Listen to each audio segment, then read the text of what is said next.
Photon torpedoes are one of Star Trek's go-to weapons, used across a variety of eras by virtually every faction. Most of the time, they're depicted as generic ordnance, deployed against hard targets or co-opted for a wide range of unorthodox uses. What actually is a photon torpedo?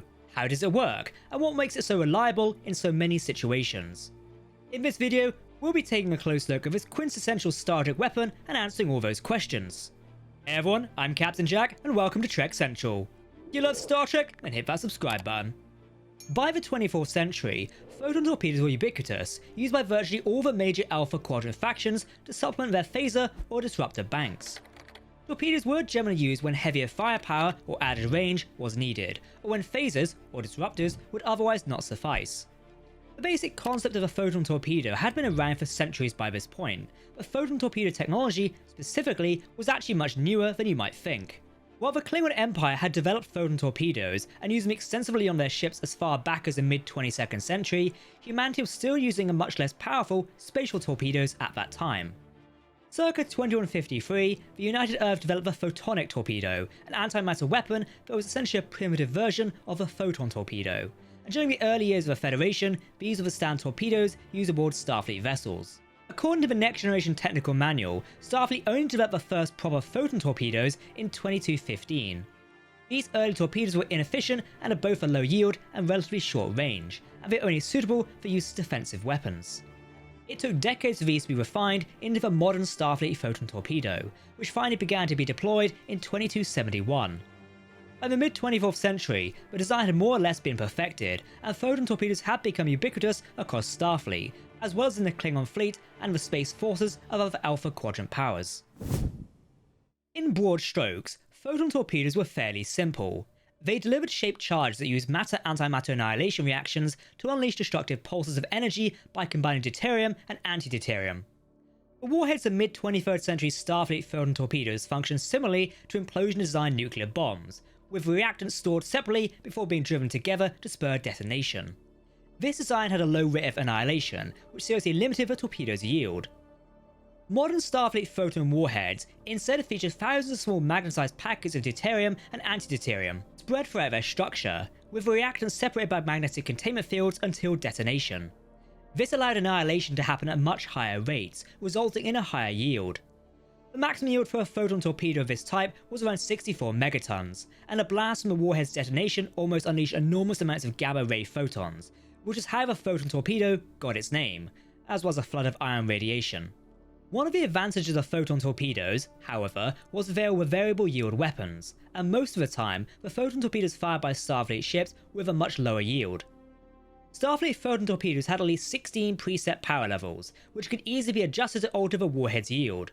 On the lowest setting, photon torpedoes were little more than expensive fireworks, while other low power settings could be used for precision strikes, such as to disable specific subsystems on a starship with minimal collateral damage. Mid-level yield photon torpedoes could be used to cripple or destroy starships, while photon torpedoes at maximum yield were capable of inflicting extraordinary damage, able to obliterate a starship or destroy a city.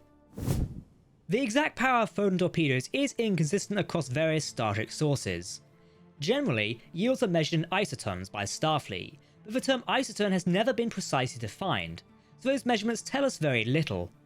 According to the Deep Space Nine Technical Manual, the standard Starfleet photon torpedo, in use during the Dominion War, was a Mark 25 torpedo. This had a maximum yield of 18.5 isotons, and the theoretical maximum yield for a modern Starfleet photon torpedo was 25 isotons. However, the USS Voyager's photon torpedoes were said to have a maximum yield of 200 isotons, and the Voyager was also armed with highly specialized, high-yield photon torpedoes, which were even more powerful. Of course, there's more to a torpedo than just a warhead.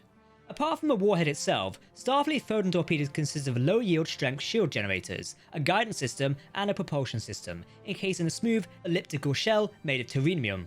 The outer shell and shield generator protected the torpedo until it reached its target, and the latter allowed photon torpedoes to burrow into stars or planetary crust under certain conditions. According to the Next Generation Technical Manual, photon torpedoes were propelled by built-in warp sustainer engines. These engines primarily consist of coils that resonate with sequential field induction coils in the torpedo tube, which the torpedo was being launched from, and this accelerated the torpedo to high speeds. Torpedoes also contained small matter-antimatter fuel cells for added propulsion. This process generated plasma exhaust in the photon torpedo tube, but it's unknown exactly how this happened. This system allowed photon torpedoes fired by ships at warp to maintain warp en route to the target, while photon torpedoes fired by ships at sublight speeds could accelerate but not break the warp barrier on their own. The velocity of a photon torpedo was also adjustable, and when fired at relatively close ranges, photon torpedoes would often be fired at remarkably slow speeds. This was to give the reactants in the warhead time to react before impact. Much like with the yield, the range of a Starfleet photon torpedo is inconsistent. The Next Generation Technical Manual established that the design of an antimatter containment systems on Starfleet's mid-23rd century torpedoes limited their range to 750,000 kilometers, while mid-24th century photon torpedoes were effective at a range of 15 to 0.35 million kilometers, and Dominion War era torpedoes had an increased maximum range of 4.05 million kilometers. However, actual Trek episodes had given maximum ranges of everything from just 300,000 kilometers in the Next Generation to 8 million kilometers in Voyager, so the actual range is unclear. Photon torpedoes could also be used for a variety of tasks other than blowing up ships, and over the years Starfleet got quite creative with them. Standard photon torpedoes could be modified to deliver specialized yields, such as gravimetric charges, trilithium warheads, or biomolecular warheads carrying specialized Borg nanoprobes. Photon torpedoes could also be deployed as mines or delivered to a target site via transporter.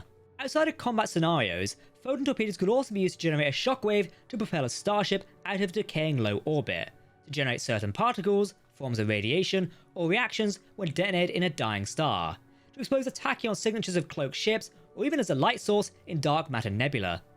Photon torpedoes could also be modified into a sort of warp flare to emit a sustained polyamorous burst. Under certain conditions, photon torpedoes could also be used to create temporal rifts, and they could be used on lower power settings as fireworks or as training or display munitions. Starfleet also often conducted burials in space via photon torpedoes. This was done with modified photon torpedoes that had their warhead and most of their internal components removed, allowing a corpse to be sealed inside the casing and then shot into space following a ceremony. In some cases, the torpedo was fired into open space. In at least one case, it was fired onto a planet.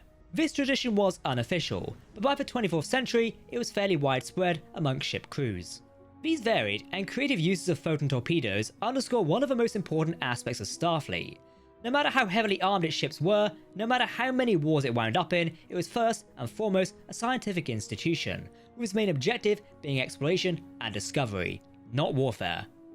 Much as the ships of the Federation were used for many purposes other than combat, even their weapons had many non-combat uses, and a device as devastatingly destructive as a photon torpedo could be used constructively, without harming a single living thing. Of course, the latter 24th century saw the development of a quantum torpedo. This was an improved type of ordnance that came into service around 2371. While the quantum torpedo was powerful and quickly installed on many starships, Starfleet would continue to use the standard photon torpedoes on their starships alongside the quantum variant. So that's our comprehensive look at the photon torpedo, Star Trek's most iconic weapon. We still don't have an answer for where Voyager's near infinite supply of these things came from, but at least we've covered most of the rest of the details. If you want to keep up to date on the latest Star Trek news, lore and more, then make sure to hit that subscribe button to never miss a video from the team here at Trek Central. You can also follow us on social media or join our community Discord server. A big thank you to everyone who supports us on Patreon. Your support allows us to continue making these Galaxy class videos. For now, I've been Captain Jack, thanks for watching, and we'll see you next time. Live long and prosper, my friends. Goodbye.